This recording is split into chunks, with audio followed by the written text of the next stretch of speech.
네, 현재 국내에는 자폐성 장애인과 지적장애를 합쳐서 발달장애인이 중에 등록된 발달장애인의 인구가 약 26만 명으로 해마다 3%씩 증가하고 있는 상황입니다. 그런데 이제 발달장애에 대한 인식이 높아지고 여러 정밀검사의 도구가 개발이 되면서 전 세계적으로 빠르게 발달장애인의 인구가 늘고 있는 상황입니다. 예를 들어서 미국의 경우는 자폐 스펙트럼 장애인의 유병률이 2.8% 정도 된다고 알려져 있고요.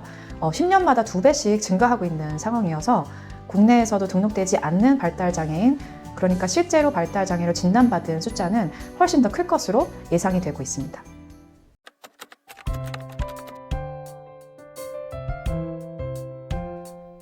이른둥이, 저체중아, 다태아이 같은 경우에는 아직 뇌의 발달이 완성되지 않는 채로 태어나기 때문에 발달 지연의 고위험군으로 알려져 있습니다.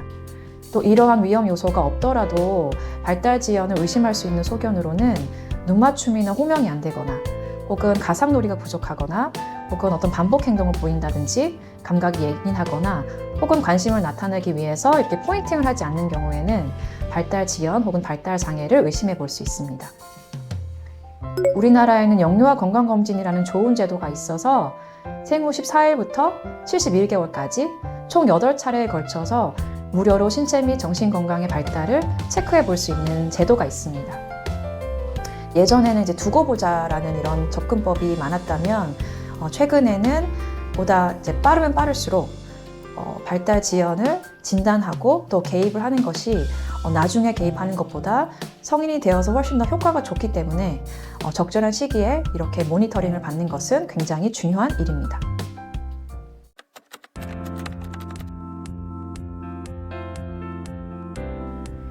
영유아 건강검진에서 심화평가 권고를 받았거나 혹은 가정기관에서 발달 지연이 의심되는 경우에는 전문기관을 찾아서 정밀검사를 받는 과정이 그 다음 단계라고 보시면 될 것 같습니다. 이게 나중에 따라잡을 단순한 발달 지연인지 혹은 언어장애나 지적장애, 자폐 스펙트럼 장애와 같은 발달 장애인지 여부는 전문의의 진찰과 여러 검사 결과를 통해서 확진할 수 있습니다. 그런데 국내 몇몇 대형 병원을 중심으로 정밀 검사를 받기 위한 대기가 매우 긴 경우가 있고요. 그래서 진단명을 확실하게 받기 전까지 개입을 늦추는 경우도 있습니다.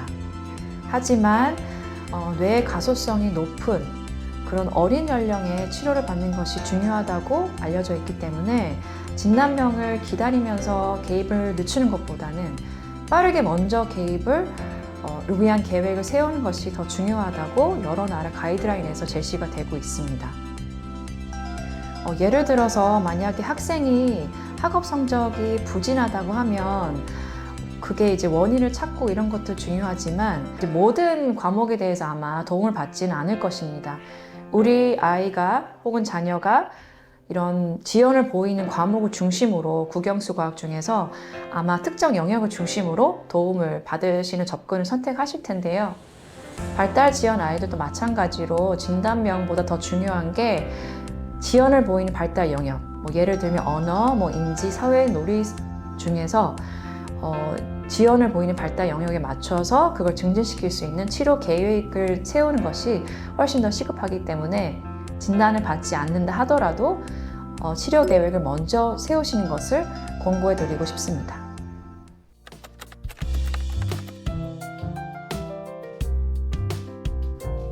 아이들의 발달이라는 것이 교실이나 학원에서 선생님이 이제 가르쳐주는 방식이 아니라 가정 속에서, 일상 속에서 놀이를 통해 즐겁게 습득이 되어야 한다는 점이 가장 중요한 것 같습니다.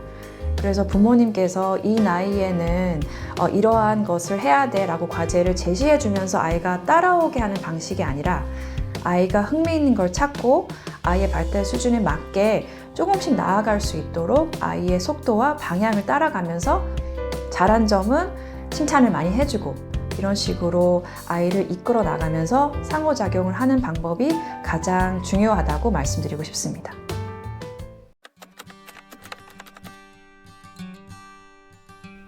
아까 말씀드린 대로 아이가 어리면 어릴수록 빠르게 개입을 시작하는 게 중요하다고 말씀드렸는데 이 과정에서 여러 가지 어려움들이 있습니다.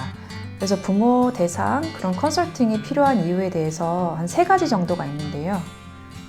첫 번째로 아이가 치료실에서 보낼 수 있는 시간은 한정적이고 대부분의 시간을 가정 내에서 부모와 함께 보내게 됩니다.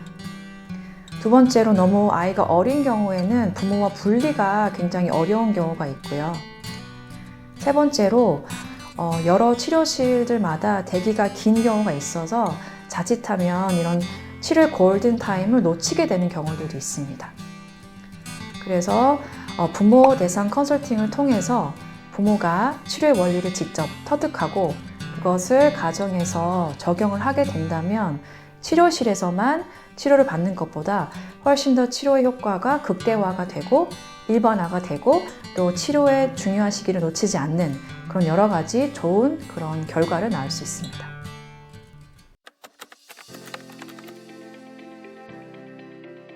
발달 지연, 발달 장애 아이들에게 이런 부모 매개 치료 프로그램이 얼마나 중요한지 그리고 효과가 좋은지 알려지면서 전 세계적으로 이런 프로그램을 개발하고 보급하기 위한 노력이 이루어지고 있습니다.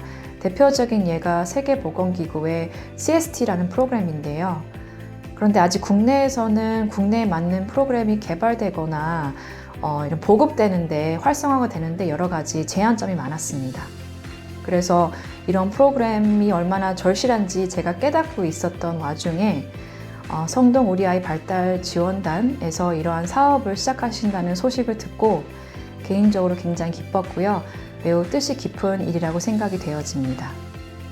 그래서 이러한 선도적인 프로그램을 시작하게 되신 것을 축하드리고요.